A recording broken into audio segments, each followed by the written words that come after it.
You're good, Michelle. All right. Good evening, everyone. Thank you for joining us. I would like to call this special meeting of the Board of Education to order. The next regular Board of Education meeting will be held on Saturday, January 7th at 8:30 a.m. in the board meeting room. Welcome. I hope everyone had a good New Year and a good holiday. I hope everyone got some downtime and also everyone's taking care of their health. I think every time you turn around, someone is not well or feeling well. So let's all try and stay healthy. But I hope everyone had good holidays and welcome back. So this evening is the kickoff of our budget process, and all the world, everything with the world must be well because Jack Davis is in his perch on the side there on his bench. So the world is all okay with Jack over there. But thank you all for joining us in person. I'm sure there's any number of people on Zoom. So this evening, the superintendent will present us with the superintendent's budget, and we'll go through a presentation. That's kind of the kickoff of the budget process. I see a lot of our principals and administrators here. So thank you for joining us, folks from the RTM, CDSP, and all our partners. So thank you for being with us this evening.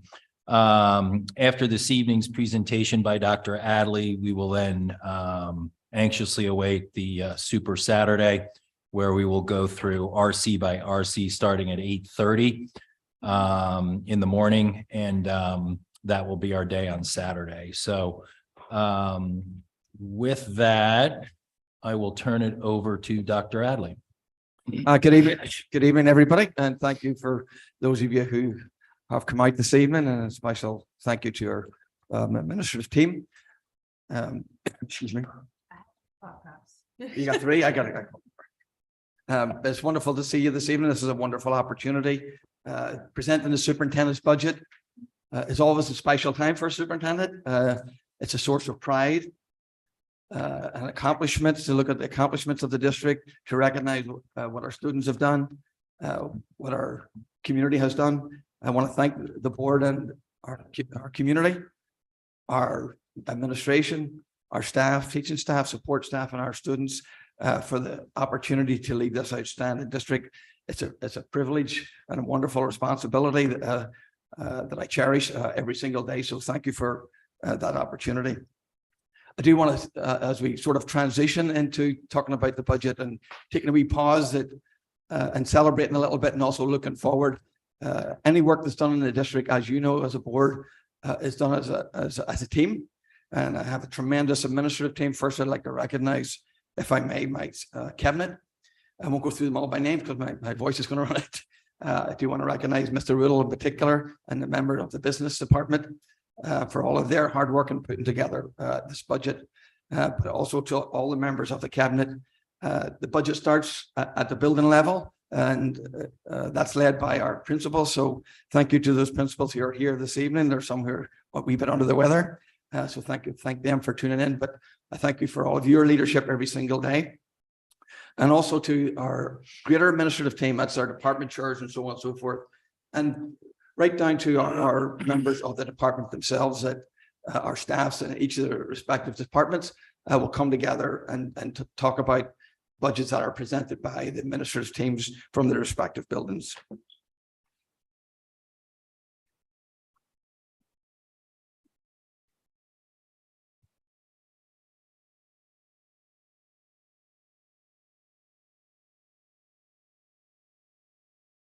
So as we sort of come together tonight to both celebrate and look forward a little bit, we have some changing times even in our own town. Darien changed a little bit, downtown's changing, commercial. We also have real estate, the construction planning and housing that's going to change both downtown and the surrounding suburbs. So it's a wonderful opportunity to celebrate what's going on in town. We also have our building projects. It's just exciting change that is happening. And our vision and our mission with the strategic goal is particularly applicable to lead us through these times of change, and also prepare our young people for the future, to inspire them for today to thrive in a changing world tomorrow. And goodness knows we do need young people with integrity and who are creators and who will contribute beyond themselves. So it's with that context that we move forward with the FY24 budget. I characterize this as sort of a health and safety learning community as an overview for the budget. This budget aligns to the strategic plan and actually also to the board goals. It increases safety and security. It provides mental health resources, additional mental health resources. It addresses the substitute shortage, and it supports special education's specialized programs. As we go through the budget on Saturday, you'll also see it does some other things, but those are the main themes for the budget. Again, it's aligned to the strategic plan. It supports initiatives within the strategic plan and also board goals that are embedded within the actual strategic plan itself. So as we go through, this is gives you a little bit of a sense of the 10-year history that we've had. The FY23 was 3.74. We're not quite sure what the return or otherwise will be at this particular point. But suffice to say, on this particular graph, we're spending about 99.7% of our budgets. So we don't build in any fluff per se, right? In fact, we don't. So 99.7 in any given years is what we would actually spend. An over $100 million budget. That's a good accomplishment. This is our per pupil expenditure. Last year it was 22,800. It's 23,180, and we are, as you might expect, pretty much in the medium range of the Derg age schools for spending.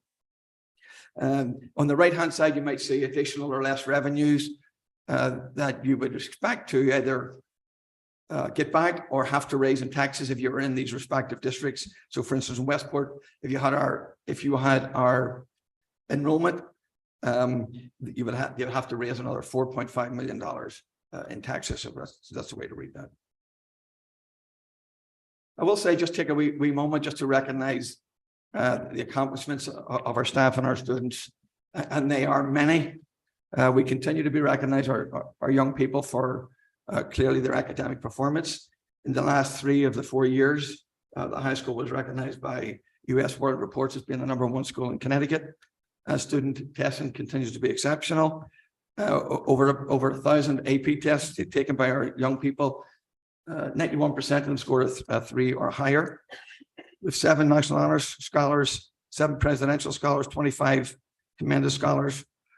We've been recognized in a number of years as for a best community for music. Our quiz bowls speak for themselves.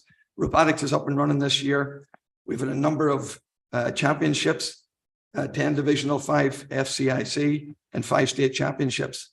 By any stretch of the imagination, we're getting a high return on investment. But I will just say this, what I'm proud of the most is the way our young people have rallied together and supported each other courageously and supportively throughout these couple of years. They have been very challenging. And I want to thank the board for your support, for the resources, our community members and parents for your support, and for our young people for stepping up and supporting each other. These have been challenging times, from COVID to significant other challenges and loss that our young people have come to the table with and distinguished themselves in their behaviors more than anything else. So I want to recognize them for that. But we've a lot of accomplishments to be grateful for and to recognize. This is just one graph that takes the average medium language arts and mathematics SAT score and just sort of plots it against the cost per pupil expenditures. So you can see to the left, essentially, if you look at the upper left-hand quadrant, lower per pupil expenditure and higher SAT. There was no one that got higher SATs for a lower expenditure. So it gives a good snapshot of a return on investment. Well, enrollment, and we've had our enrollment report by SLAM. Enrollment report continues to project modest growth. Next year, we'll have 47 additional students, most of them in the elementary school. If we look at 5 years out, we'll have about 100 students. And again, most of those students would be in the elementary sections. If we look at about 10 years, we'll have about over 300 students, just over 300 students, again, mostly at the elementary level.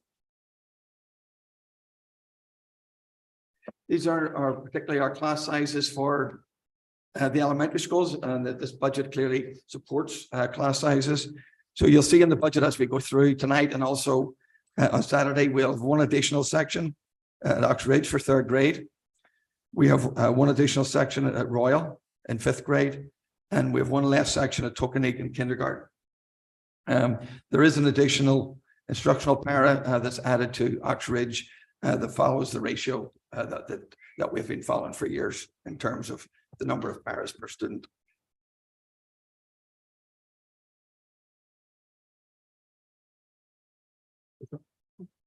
The budget itself reflects a 4.94 increase from FY23.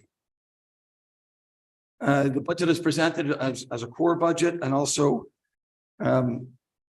growth expenditures. So our core expenditures essentially as levels. If you're going to level service, what would it be if we didn't add anything or make any changes? And then the growth would be any investments since we adopted the budget. So either this year or in planning for next year. So you can see that the core growth is 3.2, and the growth is 1.74 for a total of 4.94. You'll see we have a higher ECR and other revenues. The other revenues are receipts, gate receipts, facilities, usage, summer school, so on and so forth. So if I look at what makes up the 3.2 in the core expenditures, for the most part, it's the teacher's contract, health insurance, enrollment, which is sort of a net 3.1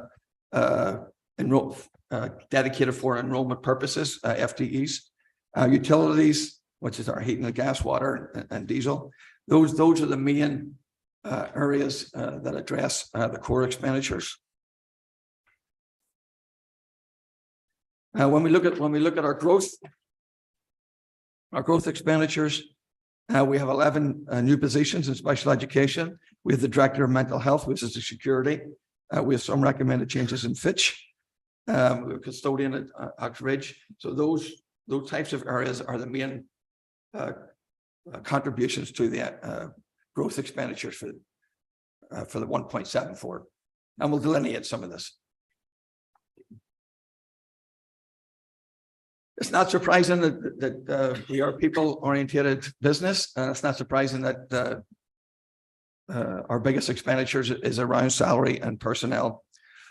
So just touching on a couple of these, clearly the teachers' new contract, the first year of that was 4.85. We have the administrators, the DEA. And if I look at sort of enrollment, there's the position that I just talked about there, the Oxridge, the Royal School, and the -1 Tokenique, and that just sort of addresses the salaries for enrollment. Budget control, we set at 3, specifically for 3, because there's 3 areas that are close to tipping. So we're conscious of that. So those are the 3 areas. The staff reduction, so on. I'll just talk about that on the next page. We have grant compression, which means we have a couple of grants. A grant that has expired, so that was for the high school psychologist and the SLP at the high school. So this page here sort of gives you a big overview of the net 9.1 FTE increase. So if you just, if for a moment, if you just look down the left-hand side, there's the enrollments for the elementary schools that I've been talking about, the Oxridge, 3rd grade, the Oxridge instructional para, the Royal at 5th grade. So the DH, the high school PE and health. So this was actually on for consideration last year. Those continue to be big classes at 24. There's a number of those classes at 24. We would suggest splitting another couple of sections, given the size of those classes and the nature of the discourse that takes place in this health classes. We feel that just a slightly smaller, down to about 22 students, would be a better environment for that to take place. We also have a couple of sections of science, the science labs. A lot of those science labs are maxed out right now at 24. given safety and security and so on. We'd like just to reduce those just slightly. We also have a couple of programs that we'd like to support, specialized programs in special education. And the first one is that the DHS Excel teacher that addresses our student needs and enrollment. At Oxbridge, we would have a DLC teacher, again, based on the needs of our students at this particular point. And the Oxbridge DLC based on the needs that we've identified for speech and language pathologists. We have 6 paraprofessionals that support our students through the IP process. The school psychologist and the SLP, if you look at the right-hand side, which is the grant compression, that's the IDA ARP grants that expire next year. So we bring them out into the operating budget. We've analyzed the numbers. We still feel that they are merited at the high school. The Oxbridge custodian with the additional square footage, that has been identified. We identified that last year. So it was identified early on in the process. The Fitch represents a 0.2 of an increase in mathematics. The way we actually deliver the mathematics and actually all the courses at Fitch, we feel that there's a need for the personalization of additional section of mathematics. The Mandarin at the middle school, that takes the 6th grade and moves it into 7th grade.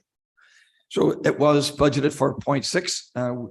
We're looking just for the 2 sections at 0.4. We're pleased to be able to offer American Sign Language, and that will be a section up at the high school for all students. There's the staff reductions that you see. That's one of the ones that I talked about, Tokenique at kindergarten.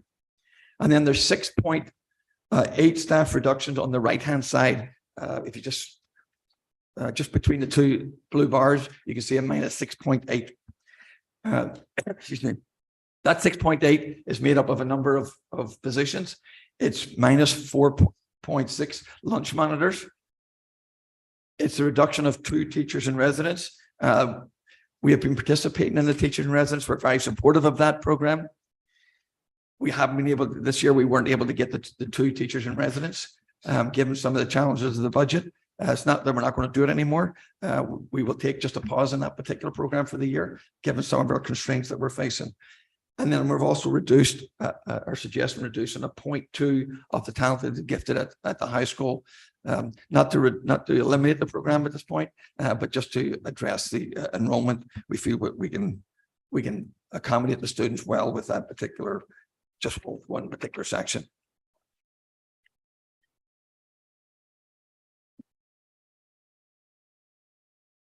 So this budget tries to address this shortage in substitute teachers. We had about a 53% fill rate this particular year. We've sat at the table a number of times talking about the challenges of getting coverage and the shortage in teachers and the shortage, well, actually the shortage in substitutes and the shortage in all types of school staff, but particularly when we're putting our adults in front of our young people to continue with the education. We feel as if we need to become a little bit more competitive in this. Currently we have got 2 buildings subs. And what we would like to do is for the building sub, we would like to increase that. It's 4 days a week.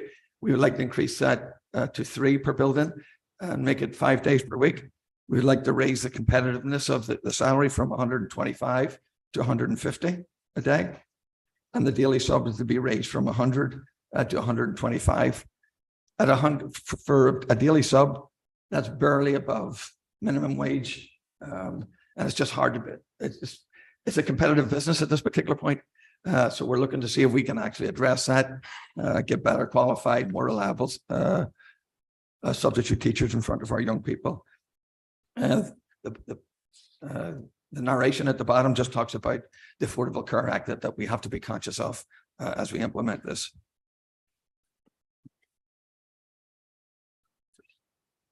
The board is certainly aware of this, and members of the community are aware of this, and we're certainly very grateful that this year that we've been able to hire a director of mental health, Dr. Alicia Dad, will be joining us in March.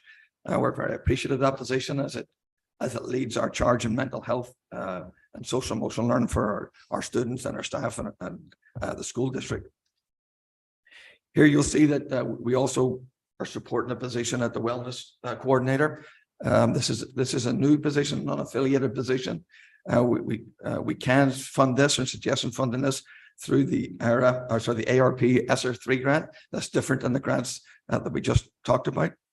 That's wellness coordinator would work closely with our director of mental health. Would work closely with our counsellors.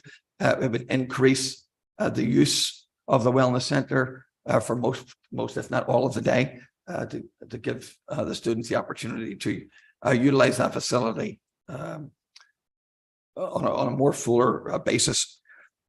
We're also pleased to look at the Kids in Crisis program that supports Team Talk that would bring, a master's level mental health counsellor into the school through Kids in Crisis in Greenwich, and we work closely with those agencies and similar agencies. This is a nice opportunity to work closely with our counsellors, our staff. The person in Team Talk would also work closely with the wellness coordinator. The safety and security, we are aware of the steps that we've taken. And again, we're very appreciative of the board's leadership in this capacity for supporting additional security for our schools.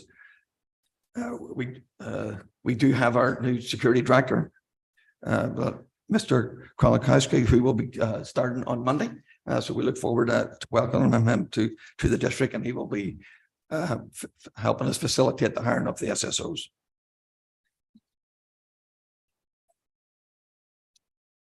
This is our last year of 7%, unless we can get it somewhere else. I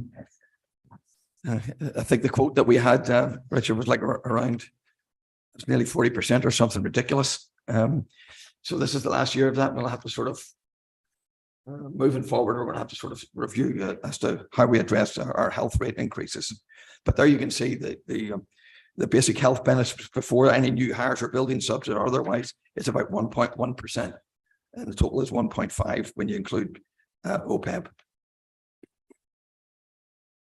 For special education, we anticipate servicing about 882 students or thereabout. This only represents the new personnel in special education. It doesn't represent all the personnel in special education, but we have 11 new positions in special education. You can see the growth there. Our special education operating budget has been reduced by 240. A good chunk of that is about 337 in tuition. We have a number of students who are aging out and other placements.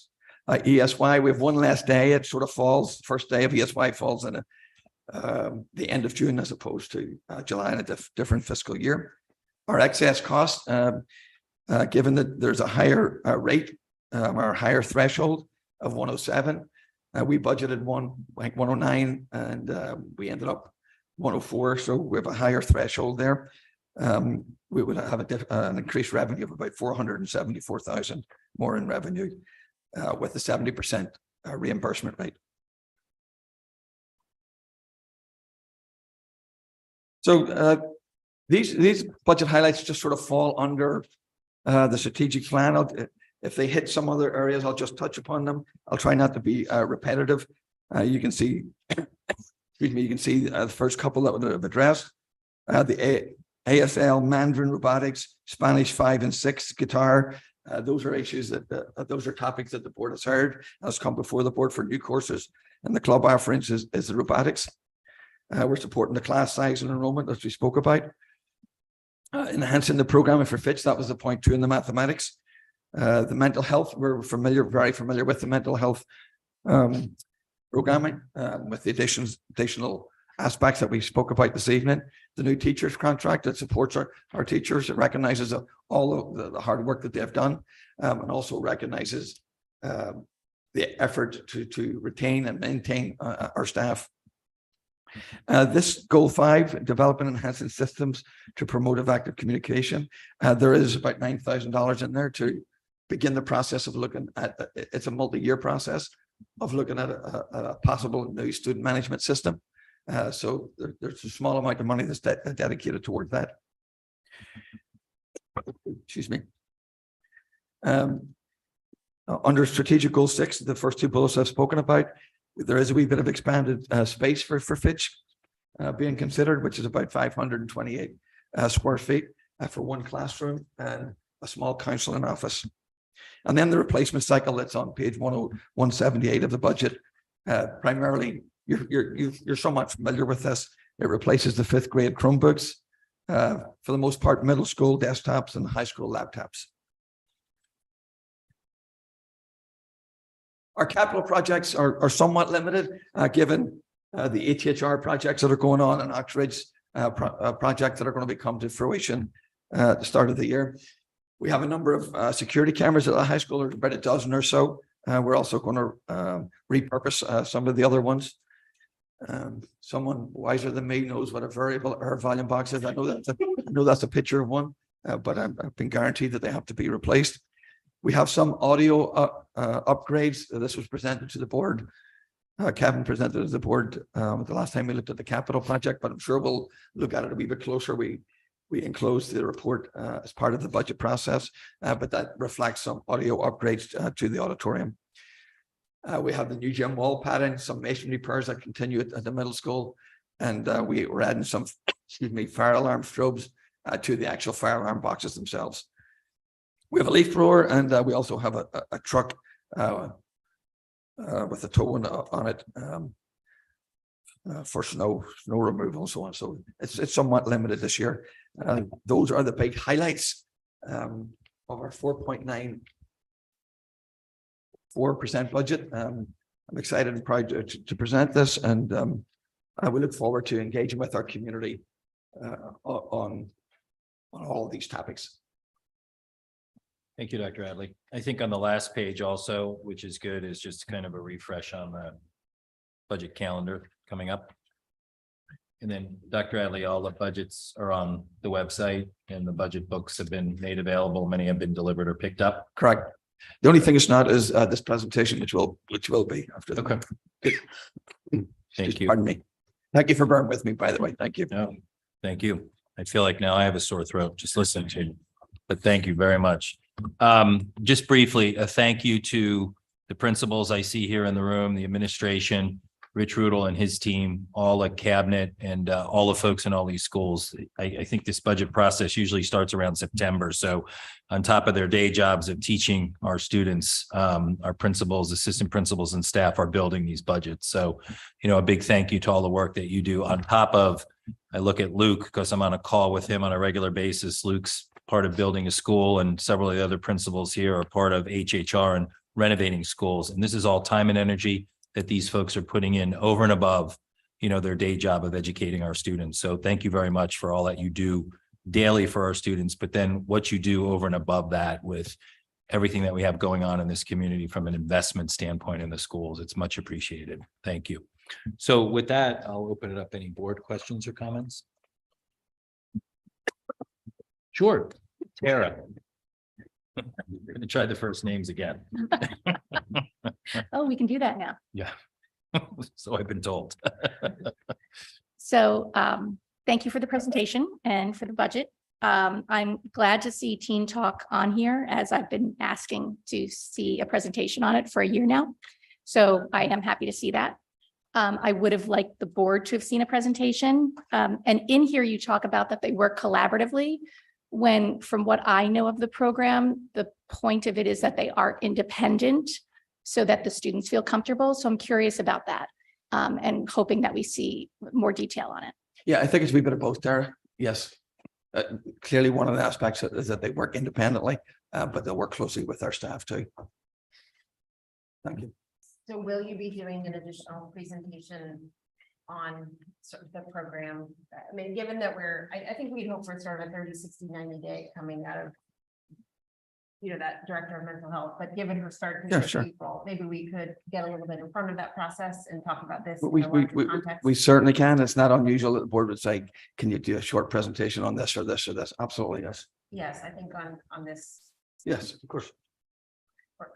the entire high school program. The plan that's embedded here in the short term. The entire high school. The program that's here. Okay, So yes, this is yes, This is, over a longer period of time, so I presumably you have sort of your. What you're planning to do right now in interim while you wait for someone, and we have, I guess. What we'll do to keep this up and launch this, so. Thank you. Yes, I just have one other question. I guess it's more of a question for Marge, that are all the positions, like we've heard people talking about that their kids aren't being serviced or we're missing psychologists. Are those positions included in the budget, or are we going to see them as they're filled added in? They're in the, they're in the They're in budget. the Okay, budget. so So even we- though they're not filled, they're in there. We carry them all Yep. because we're still looking. Perfect, thank you. Good question for clarity. Yeah.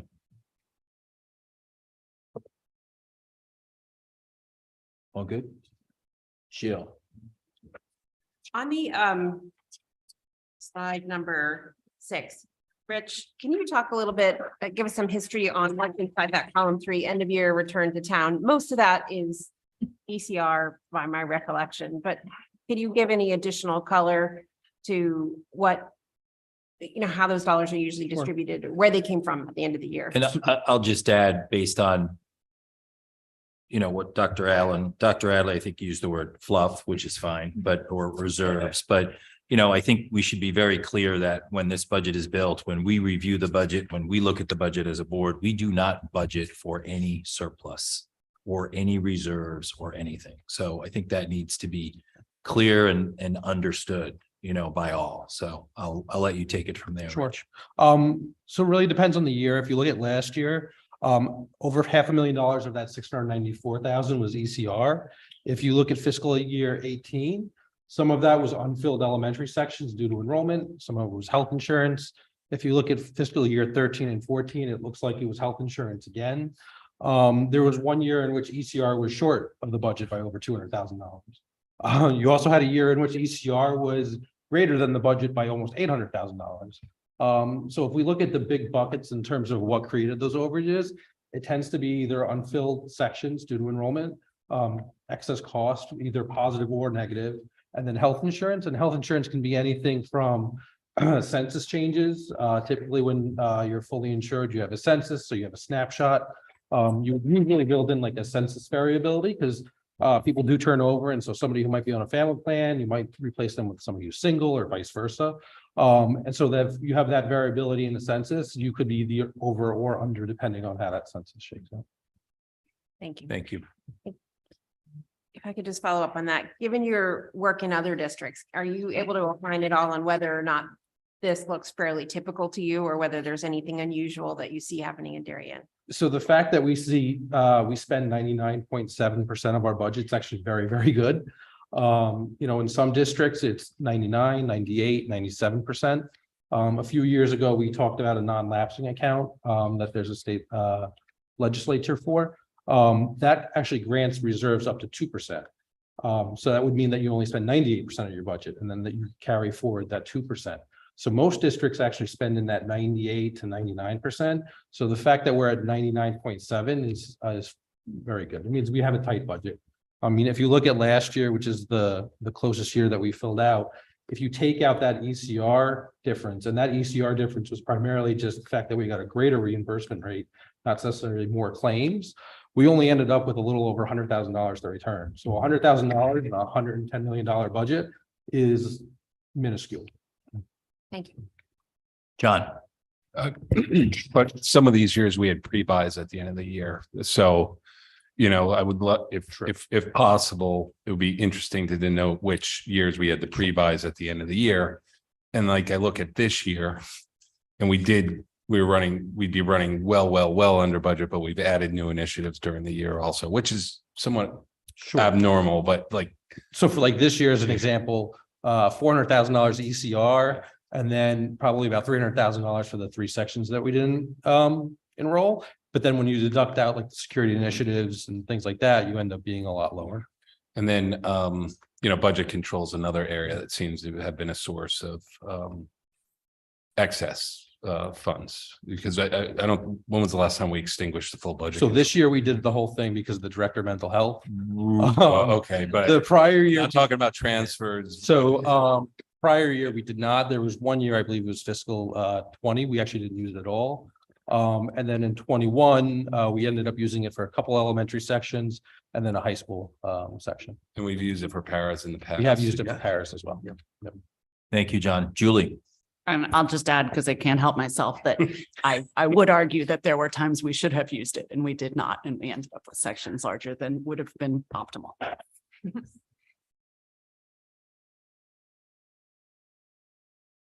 We good? Go ahead. I got Sarah. one more, Sure. sorry, just quick. Since cutting down the section of the ninth grade idea, I'd just be curious as to how many students are actually enrolled. Okay. 9. 9. Any other board questions or comments? Everyone's just Waiting till excited Saturday. to spend the next day and get into Saturday. Plenty of coffee. So thank you, Dr. Adley, the cabinet, and the folks that are here from all our schools. We appreciate that. So Michelle, with that, we will move over to public comment. Good evening. For anyone wishing to participate, once called up to either the Zoom or podium, please state your name. You will have up to 3 minutes to comment and address as well. Should we Great, start with thank you. in person or on Zoom? Yeah, sure. We'll start with in person. Thank you. Okay. Anyone in person would like to come up to the podium? All right. Anyone on Zoom? If anyone on Zoom would like to comment, please raise your hand using the raised hand icon. Nothing? There are no raised hands at this time. We'd like to shut it down before Jack Davis decides to talk. So I say that with love, Jack. Yeah. I knew you'd have some type of good comment. Good. So thank you very much. We will see everyone on Saturday. We will start at 8:30. It's usually a busy day.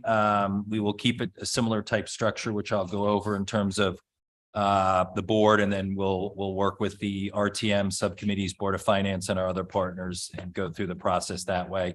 And I think that's worked pretty efficiently for us over the last couple of years. So we will be up and running on Zoom. I know some folks will join us on Zoom, which is great. But we appreciate it. We look forward to it. Again, thank you. Happy New Year. Glad everyone is back. And may I have a motion to adjourn? Julie, second by Dennis. All those in favor? That is unanimous. Thank you, everyone. Have a good evening, and thank you for coming this evening, and thanks for Zooming.